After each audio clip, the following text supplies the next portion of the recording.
Syrup से मौत का आंकड़ा बढ़ गया है। कफ सिरप से अब तक मध्य प्रदेश में 20 बच्चों की मौत हो चुकी है। छिंदवाड़ा में सबसे ज्यादा 17 बच्चों की मौत हुई है। बैतूल और पांढुर्णा में भी 3 बच्चे कफ सिरप की वजह से अपनी जान गंवा चुके हैं। डिप्टी सीएम का कहना है कि ये दुर्भाग्यपूर्ण घटना है। तो मध्य प्रदेश के डिप्टी सीएम और स्वास्थ्य मंत्री राजेंद्र शुक्ल का कहना है कि दवा बनाने वाली कंपनी को नहीं बख्शा जाएगा। गिरफ्तारी के लिए छिंदवाड़ा से पुलिस रवाना हो गई है। तो सबसे ज्यादा छिंदवाड़ा में 17 मासूम बच्चों की मौत हुई है। बैतूल और पांढुर्णा में 3 बच्चों की मौत हो चुकी है और डिप्टी सीएम और स्वास्थ्य मंत्री राजेंद्र शुक्ल ने इस घटना को दुर्भाग्यपूर्ण बताया और कहा है कि दवा कंपनी को नहीं बख्शा जाएगा। गिरफ्तारी के लिए छिंदवाड़ा से पुलिस रवाना हो गई है। मौत का जो आंकड़ा है वो बढ़ता जा रहा है। मध्य प्रदेश में कफ सिरप की वजह से अब तक 20 बच्चों की मौत हो चुकी है। सबसे ज्यादा छिंदवाड़ा में बच्चों ने अपनी जान गंवाई है। 17 बच्चों की मौत छिंदवाड़ा में हुई है। इस मामले में लगातार बड़े खुलासे हो रहे हैं और इसके साथ साथ जहां जांच आगे बढ़ रही है तो दूसरी तरफ मासूमों की मौत के आंकड़े जो हैं वो बढ़ते जा रहे हैं। ये 4 तस्वीरें अब तक इस मामले में क्या क्या हुआ है देखिए। बड़े खुलासे लगातार हो रहे हैं। गंदे पानी से बने सिरप का भी खुलासा हुआ है। इधर बैतूल में रिपोर्ट का इंतजार किया जा रहा है और स्वास्थ्य मंत्री राजेंद्र शुक्ल एक्शन मोड में नजर आ रहे हैं। उन्होंने कहा है कि दवा बनाने वाली कंपनी को बख्शा नहीं जाएगा और इसके साथ ही साथ मामले की जांच जारी है।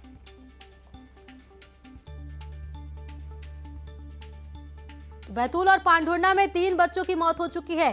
कुल आंकड़े की अगर बात करें तो मध्य प्रदेश में 20 बच्चों की मौत हो चुकी है। दुर्भाग्यपूर्ण घटना में छिंदवाड़ा और पांढुर्णा और बैतूल में मिला के 20 मासूम बच्चों की मृत्यु हो चुकी है। सरकार बहुत सख्त है।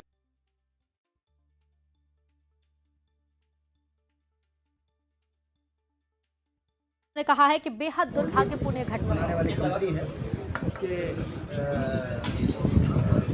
ओनर को गिरफ्तार करने के लिए छिंदवाड़ा से पुलिस की टीम चेन्नई और कांचीपुरम पहुंच चुकी है और कड़ी से कड़ी कार्रवाई की।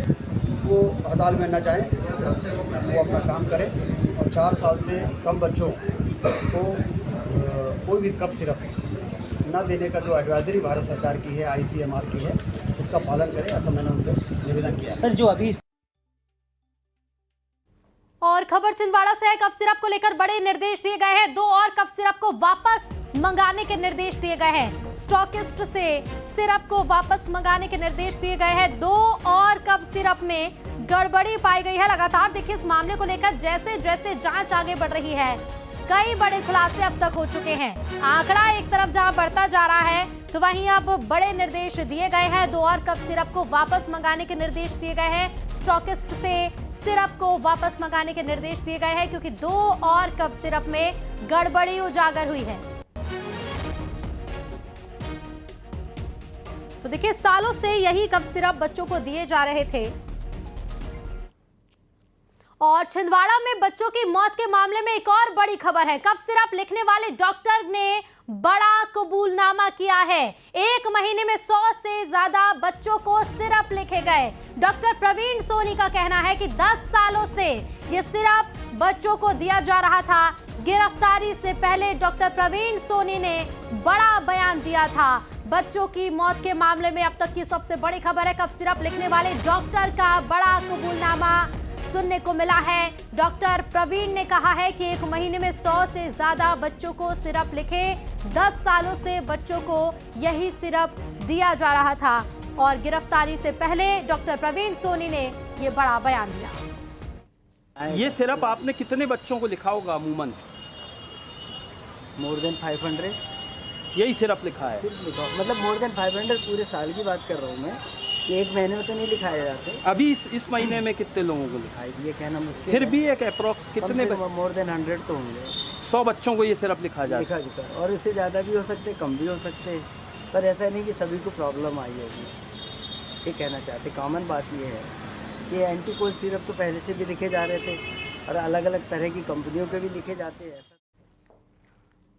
तो छिंदवाड़ा में कफ सिरप का कहर देखने को मिल रहा है। कलेक्टर मुख्यालय से गायब है। 2 दिन से भोपाल में कलेक्टर डटे हुए हैं और बिना कलेक्टर के जिला चल रहा है। बता दें, भोपाल में कलेक्टर कॉन्फ्रेंस चल रही है। हफ्ते भर पहले नए कलेक्टर बने हैं हरेंद्र नारायण।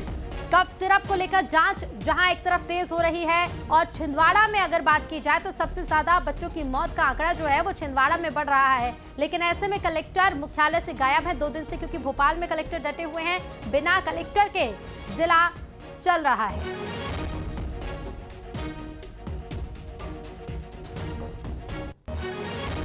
और देखिए, कफ सिरप से बच्चों की मौत पर सियासत भी गर्मा गई है। छिंदवाड़ा दौरे पर जा सकते हैं राहुल गांधी, पीड़ित परिजनों से मुलाकात कर सकते हैं। उमंग सिंगार ने इधर बड़ा आरोप भी लगाया है। कहा है कि मौत का आंकड़ा छिपाने की कोशिश की गई है। तो बच्चों की मौत को लेकर सियासत भी जोर पकड़ रही है। विपक्ष भी हमलावर है। जहां पर देखिए, नेता प्रतिपक्ष उमंग सिंगार जो है मध्य प्रदेश के नेता प्रतिपक्ष, उन्होंने भी बड़े आरोप लगाए। उन्होंने कहा है कि मौत के आंकड़े छिपाए जा रहे हैं। तो वहीं लोकसभा नेता प्रतिपक्ष राहुल गांधी छिंदवाड़ा का दौरा कर सकते हैं। सरकार आंकड़े छुपा रही है और जिस प्रकार से बच्चे, मुझे तो ये भी जानकारी मिली है कि वेंटिलेटर पे बच्चे हैं, तो सरकार आंकड़ों को छुपाने के खेल के अंदर एक एक दिन की घटना घटे, इस हिसाब से सरकार कहीं ना कहीं इस रणनीति पे काम कर रही है। ऐसे लगातार हो रहे हैं, जांच लगातार चल रही है, मौत का आंकड़ा बढ़ता जा रहा है। लेकिन दूसरी तरफ सियासत भी खूब हो रही है। दौरे को लेकर बयानबाजी जारी है। तो वहीं मौत के आंकड़े को छिपाने के आरोप भी मध्य प्रदेश कांग्रेस सरकार पर लगा रही है। साथ ही आपको बता दें, राहुल गांधी भी जल्द ही अब दौरा कर सकते हैं छिंदवाड़ा का। और हमारे साथ 2 सहयोगी जुड़ रहे हैं। भोपाल से शैलेंद्र भदौरिया और छिंदवाड़ा से राजेश करमेले जुड़ गए हैं। सबसे पहले शैलेंद्र, मैं आपका रुख करूंगी। मौत का आंकड़ा बढ़ रहा है लगातार इस मामले में खुलासे, लेकिन दूसरी तरफ सियासत भी जोर पकड़ रही है।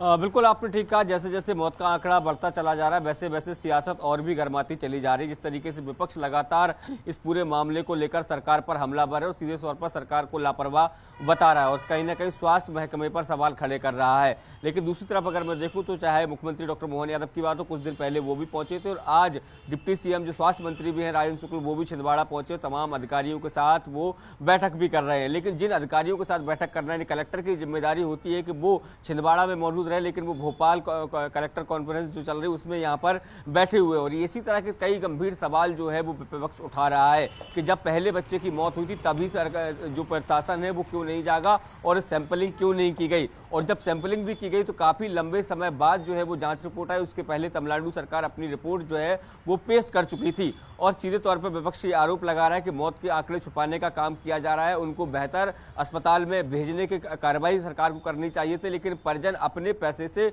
नागपुर उनको इलाज कराने लेकर गए और जब विपक्ष ने दबाव बनाया तब जाकर सरकार ने ये बात कही कि जो मृतक है उनके परिजनों को मुआवजा मिलेगा और जो अस्पताल में इलाज करा रहे हैं बच्चे, उनका खर्चा जो है वो सरकार उठाएगी। तो कई गंभीर आरोप जो है वो लगातार विपक्ष की तरफ से उठाए भी जा रहे हैं, क्योंकि सवाल उठना लाजमी है। क्योंकि जिस तरीके से स्वास्थ्य मंत्री राजेंद्र शुक्ल ने जिस तरीके से जब वो रीवा में थे, उनसे जब ये पूछा गया था, उन्होंने कहा था कि अभी जो प्रथम दृष्टया जो जांच रिपोर्ट सामने आई है उसमें इस बात का खुलासा होता है कि कफ सिरप पीने से मौत नहीं हुई है। लेकिन तमिलनाडु सरकार ने जो जांच रिपोर्ट तैयार की उसमें उन्होंने माना कि डीईजी की मात्रा अधिक थी और उसी के चलते ये मौतें हुई हैं। तो ऐसे में उसके बाद मध्य प्रदेश का स्वास्थ्य विभाग जागा था और 4 अक्टूबर को जो है वो मध्य प्रदेश में सिरप बैन किया गया। तो सवाल कई तरह के उठ रहे हैं कि उस सिरप को जिसमें छिंदवाड़ा से पीने से बच्चों की मौत होती है, छिंदवाड़ा में बैन कर दिया जाता है, लेकिन बाकी प्रदेश में वो धड़ल्ले से बिकता रहता है। जिस तरीके से डॉक्टर खुद इस बात का खुलासा कर रहे हैं कि पिछले कई महीनों में उन्होंने 500 से अधिक बच्चों को ये सिरप प्रिस्क्राइब किया है।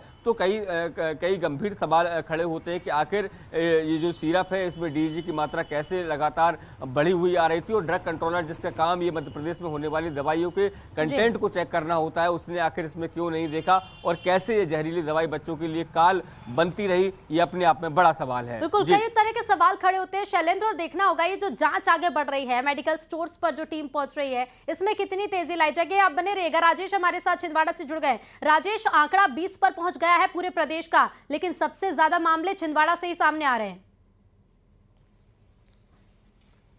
बिल्कुल, देखिए छिंदवाड़ा से आंकड़े बढ़ रहे हैं। जो नागपुर में एडमिट है बच्चे जो मेडिकल कॉलेज में, उनकी भी हालत खराब है। हालांकि डॉक्टर पूरी कोशिश कर रहे हैं कि कहीं ना कहीं उन्हें बचाया जा सके, लेकिन उनके परिजनों का आरोप है बच्चों के कि सुविधाएं बिल्कुल भी नहीं है। इसी वजह से बच्चों के इलाज में दिक्कतें आ रही है। आज राजेंद्र शुक्ल जो स्वास्थ्य मंत्री थे, वो उनके सामने सवाल खड़े हुए, लेकिन उन्होंने इस बात से इनकार किया कि उपचार में किसी तरह की कोताही हो रही है। इसके अलावा कलेक्टर की हम बात करें तो पिछले एक हफ्ते से उन्होंने ज्वाइनिंग ली है। इसके बाद ज्वाइनिंग लेने के बाद लगातार मीटिंग का दौर चला और उसके बाद वो नहीं आए। रहा सवाल आरोपों का, आंकड़े छिपाने का, तो देखिए अभी 2 दिन पहले एक बच्चे की मौत हुई। छिंदवाड़ा शहर का बच्चा है, छिंदवाड़ा शहर के वार्ड नंबर 9 का बच्चा है। उसने रिपोर्ट अपनी प्रस्तुत की कलेक्ट्रेट में एसडीएम के सामने, लेकिन बावजूद इसके उसे नाम, मृतकों में नाम उसका दर्ज नहीं हुआ है। इस तरीके से हमने जब बातचीत की प्रशासनिक अधिकारियों से, तो उनका कहना है कि ये सारा मामला चिकित्सा विभाग जाएगा, डीन के पास जाएगा, उसके बाद वहां से जो रिपोर्ट आएगी तब तय होगा कि ये